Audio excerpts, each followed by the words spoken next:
Alors là, nous sommes dans le sud du Beaujolais, donc la région des pierres dorées. Vraiment, les pierres dorées, ça donne, c'est la couleur des pierres du sol qui donne l'origine du nom. Donc c'est de l'ocre avec des terres argilo-calcaires qui sont principalement destinées donc, à faire du vin.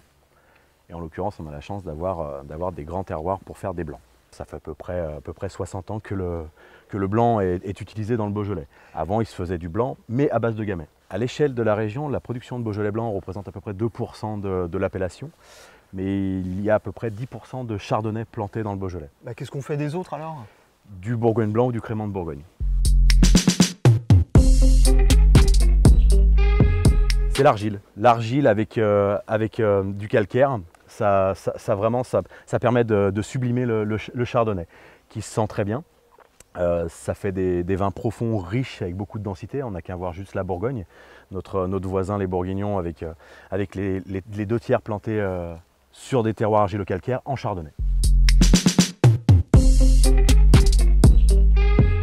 Alors on en retrouve la grosse majorité dans le sud du Beaujolais, dans les pierres dorées, qui représentent 27 ou 29 communes, mais on en retrouve aussi dans le nord du Beaujolais, dès qu'on s'approche de Mâcon.